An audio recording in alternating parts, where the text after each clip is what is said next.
मेरा नाम मीर जुनैद है। जैसलमेर मैं मीर जुनैद जम्मू जम्मू कश्मीर वर्कर पार्टी का प्रेसिडेंट का जैसलमेर दौरा। और मीर जुनैद कश्मीर के ने बताया कि मैं कश्मीर के छोटे से गांव से ताल्लुक़ रखता हूं, गाँव से नॉर्थ ताल्लुक़ कश्मीर रखता से हूँ। नॉर्थ लंगेक कश्मीर गांव से का रहने लंगेक वाला हूं। एक वहाँ पे प्रेसिडेंट गाँव जैसलमेर की तारीफ करते वहाँ नजर का आए। रहने वाला हूँ। भाजपा समर्थक पार्टी पर मीर जुनैद ने जैसलमेर कहा, बहुत ही समर्थक तो खुशगवार नहीं पर ठीक है दोस्त जगह है। और है हमारे।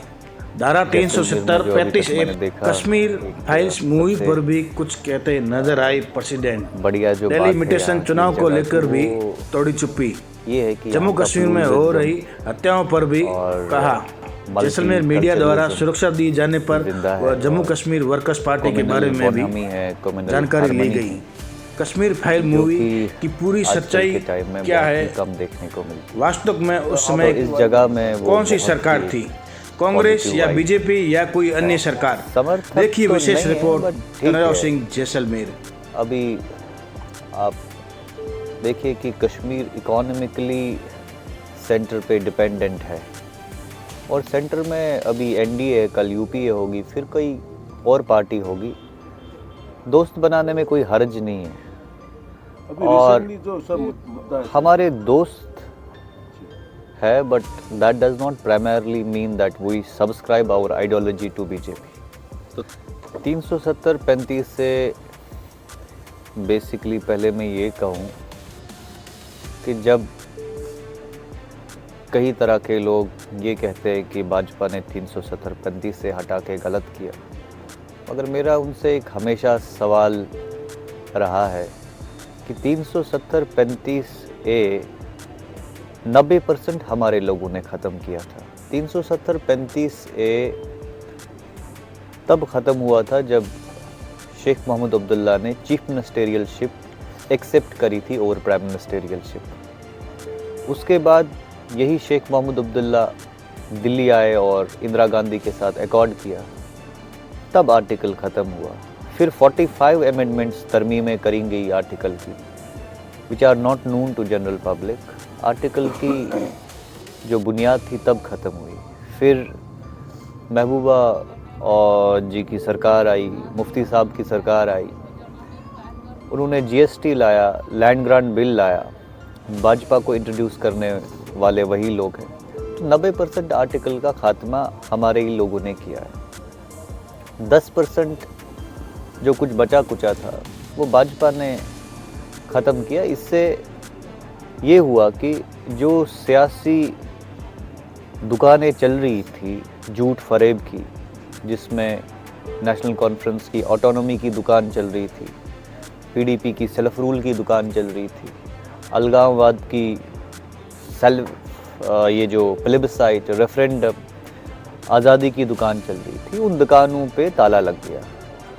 अभी एक नए कश्मीर की शुरुआत हुई है और वो नया कश्मीर पीस, प्रोग्रेस, प्रॉस्पेरिटी और डेवलपमेंट चाहता है। देखिए, कश्मीर फाइल्स की जितनी चर्चा हो रही है, जितनी सराहना पूरे देश के लोग कर रहे हैं, अच्छी बात है, देश के लोगों को पसंद आ रही है, मगर साथ साथ में उसी जनता को ये सवाल भी करना चाहिए कि जब एग्जॉड्स हुआ तब वीपी सिंह साहब प्राइम मिनिस्टर थे और होम मिनिस्टर मुफ्ती मोहम्मद सईद थे। और जब Mufti Mohammad Sayeed home minister prime minister को कॉल करते हैं, कहते हैं कि पंडित एग्जॉडस हो रहा है, कश्मीरी पंडित निकल रहे हैं, और to your utter shock prime minister साहब का जवाब आता है, हु पंडित्स। तो ये सवालिया निशान जो है, ये आज भी लोगों को पूछना चाहिए। दूसरा, आज तक पार्लियामेंट में अभी तक क्यों नहीं कोई कमेटी कॉन्स्टिट्यूट करी गई कि जिससे ये पता लगाया जा सकता था कि क्यों ऐसा वाकया हुआ और इसके मास्टरमाइंड्स कौन थे। और तीसरी बात, अगर इन्हीं पंडितों ने, जो हमारे भाई हैं, सुप्रीम कोर्ट में इसकी प्ली दायर करी और सुप्रीम कोर्ट ने इनकी प्ली रिजेक्ट क्यों करी, ये रीज़न देके कि टाइम बार टेक्निकलिटी इशू है। चौथी ये बात कि अगर एनडीए सरकार क्लेम कर रही है कि टू बी ऑफ हिंदूता आइडियोलॉजी, आज तक इन पंडित माइग्रेंट कैंप्स में जो कि सेटल है नगरोटा, रियासी, जम्मू, उधमपुर, सांबा में, आज तक 2 ही प्राइम मिनिस्टर्स ने वहाँ विजिट क्यों किया, श्री आई.के. गुजराल और मनमोहन सिंह ने।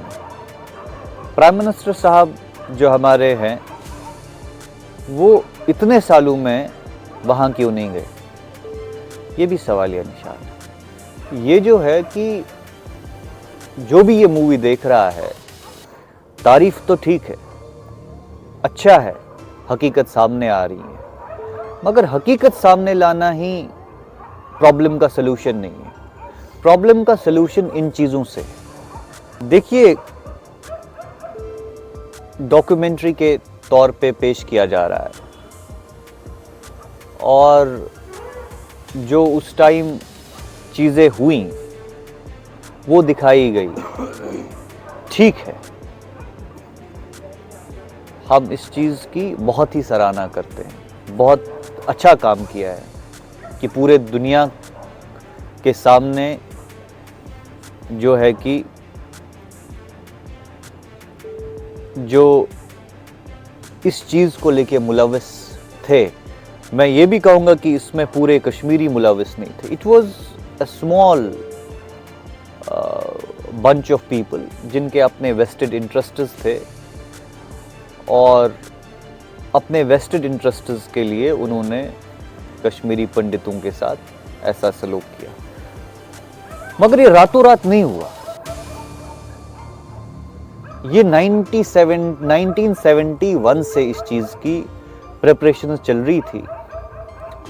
जब पाकिस्तान बांग्लादेश हमसे एवेंज करना चाह रहा था आफ्टर ऑपरेशन 2 पैक,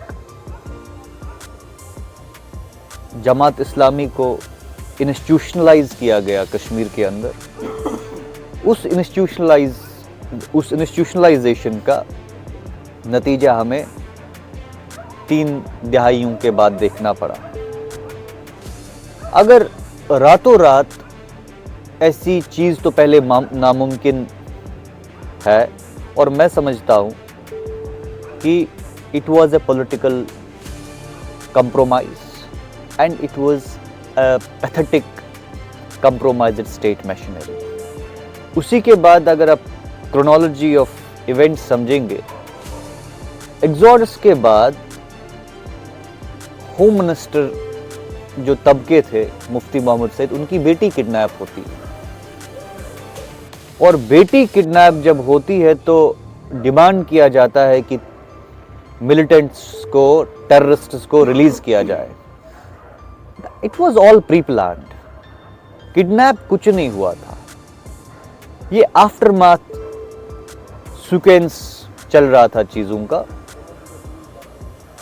और जब टेररिस्ट्स को रिलीज किया गया, रिलीज करने के बाद कश्मीर में आर्म्स एंड एम्यूनेशंस डिस्ट्रीब्यूट किए गए। मकसद वही था कि to distribute arms and ammunitions in Kashmir on a larger scale. So these are some basic questions which every citizen of this country must ask the people who are at the helm of affairs, the people who run the power corridors, and the people who are at the helm of government. While watching the movie, you know, or after watching the movie, these are the questions which came into my mind, and that's what I thought of sharing with you people. I don't know, I mean like कि BJP इस चीज़ को promote क्यों कर रही है, वो मुझे लगता है कि भाजपा के ही लोग इस चीज़ को एक्सप्लेन कर सकते हैं, पर जो हम एक्सप्लेन कर सकते थे उस चीज़ की हमने एक्सप्लेनेशन दे दी। एक महत्वपूर्ण सवाल जो उसका निर्धारण किया जा रहा है पूरा कॉन्स्टिट्यूंसी और ये सब चेहरे चुनाव की, इसमें आपको क्या कहना है? ये जो अभी वापस जो बड़ा सीमांकन किया जा रहा है, इसके बारे में क्या कहना चाहते हैं? डिलिमिटेशन की बात कर रहे हैं आप? देखिए, जब भी कोई यूनियन टेरिटरी बनती है, रीऑर्गेनाइजेशन एक्ट लागू होता है और डिलिमिटेशन कमीशन जो है कि नॉर्मली अपने कोर्स में 16 महीने लेती है। वो एक कानूनी प्रोसेस है और चूंकि कोविड 1-2 साल रहा, वो डिलिमिटेशन कमीशन का डिले हो गया।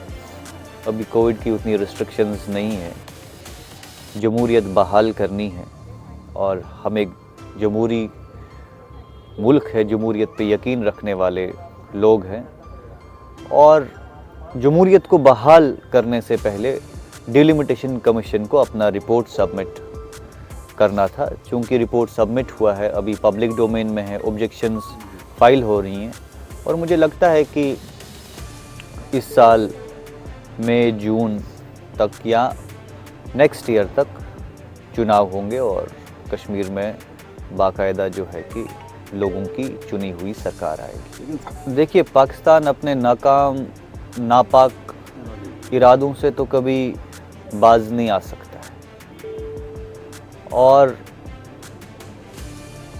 पाकिस्तान की जो प्रॉब्लम है, कश्मीर उनके लिए एग्जिस्टेंशियल प्रॉब्लम है।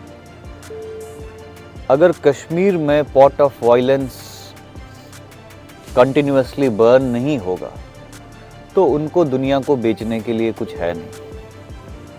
ये मुल्क जो है हमारा, कश्मीर में अमन चाहता है, तरक्की चाहता है, शांति चाहता है, लोगों के लिए रोज़गार चाहता है, डेवलपमेंट चाहता है। बट दूसरे मुल्क को ये चीज़ें रास नहीं आती है, दूसरे मुल्क को ये चीज़ें नागवार होती हैं, क्योंकि उनको दुनिया को ये भेजना है कि देखिए 370-35 के बाद वहाँ पे हालात ख़राब है। सोचने की बात ये है, आप ये देखें कि पाकिस्तान अगर इन चीज़ों को अप्रिशिएट करेगा, इन चीज़ों को चलने देगा, तो उनको दुनिया में बात करने के लिए है ही क्या?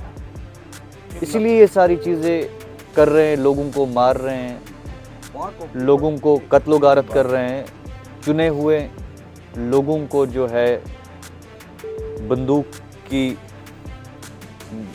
दम पे मौत के घाट उतार रहे हैं, इसलिए कि ताकि दुनिया को दिखाए देखिए उधर अमन ख़राब है और अमन ख़राब करने वाला यही मुल्क है।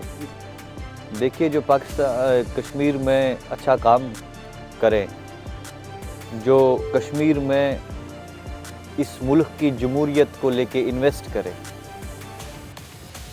जो कश्मीर में अमन बहाल करने के सिलसिले में जुड़े रहे, उन लोगों को लेके पाकिस्तान को बहुत खटकती है और हम इस मुल्क के साथ हैं, इस मुल्क के आईन को तस्लीम करते हैं, मानते हैं और ये मानते हैं कि Kashmir is an integral part of India. जो ये कहने वाले लोग हैं वो पाकिस्तान के बाय डिफ़ॉल्ट दुश्मन हैं। तो अब जब हम ये सारी चीज़ें कहते हैं तो हम भी उनके लिए एक दुश्मन बन गए और स्टेट की फिर जिम्मेदारी बनती है कि अपने नागरिकों को प्रोटेक्ट करना।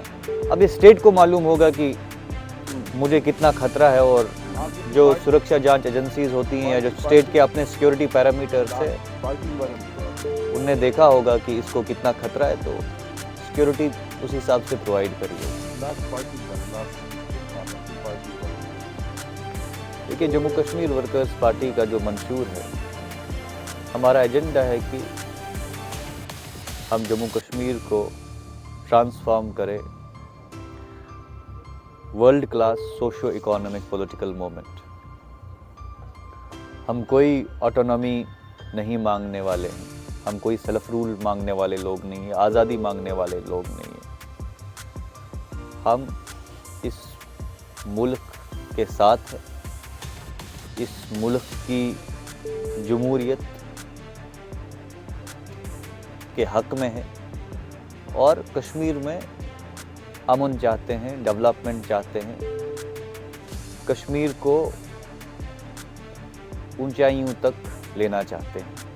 आप कितनी सीटों में लड़ेंगे या क्या प्लान है आप? देखिए, हम 14 से 15 सीटों पे चुनाव लड़ेंगे। इतने कम टाइम में ये कहना कि हम 90-80 सीटों पे लड़ेंगे, वो सही नहीं। कम सीटों पे लड़े और उन्हीं सीटों पे अपनी एनर्जी चैनलाइज प्रॉपरली हो, रिजल्ट अच्छे से आएगा। हम 14 में से 10-11 सीटें भी लें तो वी विल इमर्ज एज की प्लेयर्स आगे इन जाके- गवर्नमेंट फॉर्मेशन। आगे जाके तो क्या ठीक है, रहेगा? लोगों का भला होगा। हमारे भी कल को जो है कि वहाँ की चुनी हुई सरकार में एक से होगी और से होने के नाते और लोगों का भला कर सकते हैं। देखिए, ये डिपेंड करेगा कि उस टाइम सबसे ज़्यादा सीट्स किसके पास होंगी। जिनके पास सबसे ज़्यादा सीट्स होंगी, नेशनल कॉन्फ्रेंस और पीडीपी को छोड़ के, हम उनके साथ जाने के लिए तैयार हैं। कोई दिक्कत नहीं है। हमने तो पहले ही कहा कि जो भी केंद्र में सरकार होगी, हमें उनके साथ अच्छा रहना है। उसी में हमारे यूनियन टेरिटरी का, जम्मू कश्मीर का भला है। आपको लगता है जो आप सोच रखते हैं वही आम कश्मीरी की सोच है? आम कश्मीरी की सोच बदल रही है। आम कश्मीरी में मैं भी एक आम कश्मीरी हूँ। हमें घर में कोई दादा परदादा सियासत में नहीं था कि जिसने हमें धक्का दे के यहाँ लाया। हम स्टूडेंट पॉलिटिक्स से उठ के आए। हमने 12 साल स्टूडेंट पॉलिटिक्स किया, उसके बाद एक्टिविज़म किया, फिर सोशो पॉलिटिकल एक्टिविज़म किया और लोगों के लिए हमेशा खड़े रहे। ये 12-13 साल के बाद उसी मेहनत का नतीजा है और बुज़ुर्गों, नौजवानों की, माँओं बहनों की दुआएं हैं कि हम आज यहाँ हैं। और हम भी उन्हीं आम कश्मीरियों में से, हम अब्दुल्लाओं और परिवारवादों में से नहीं हैं। और इसी तरीके से मेरे जैसे बहुत सारे नौजवान हैं कश्मीर में जिनकी जो है कि आज तक आवाज़ दबाई गई। ये 370-35 के बाद उन्हीं नौजवानों में जो है कि एक होप पैदा हुई कि नहीं, हम इस मुल्क के लिए और ज़्यादा कंट्रीब्यूट कर सकते हैं, अपने लोगों के लिए और ज़्यादा कंट्रीब्यूट कर सकते हैं। और कंट्रीब्यूशन बहुत ही एक पॉजिटिव तरीके से करेंगे। उन लोगों की तरह नहीं कि जिन लोगों ने कश्मीरी आम आवाम को, कश्मीरी पंडित भाइयों बहनों को कत्लो गारत करा के खून का सौदा किया। टनल के इस पार एक बात करना, टनल के उस पार दूसरी बात करना, दिल्ली के साथ एक बात, उस मुल्क के साथ एक बात। हम 2 घोड़े दौड़ाने वालों में से नहीं हैं, ना 2 किश्तियों में सवार है। हमें एक ही एजेंडा है, एक ही ऑब्जेक्टिव है कि कश्मीरी आवाम का भला हो, कश्मीरी आवाम का मुस्तकबिल रोशन हो, वहाँ पे तामील तरक्की हो, वहाँ पे अमन बहाल हो और वहाँ जितने भी नेशनलिस्ट हैं जिनको जो है कि बंदूक की नोक पे चुप कराया जा सकता है, उनको उस बंदूक से नजात हो। ये हमारी सोच। देखिए, उस टाइम जो है कि मैंने पहले ही कहा, प्राइम मिनिस्टर वीपी सिंह साहब और होम मिनिस्टर मुफ्ती मोहम्मद सईद थे। मैं फिर से ये कह रहा हूँ कि जब मुफ्ती मोहम्मद सईद साहब ने वीपी सिंह साहब को कहा कि पंडित कश्मीर से निकल रहे हैं और वीपी सिंह साहब का जवाब था कौन पंडित। ये एक सवालिया निशान है। ये हर इस मुल्क के नागरिक को करंट सरकार से पूछना चाहिए।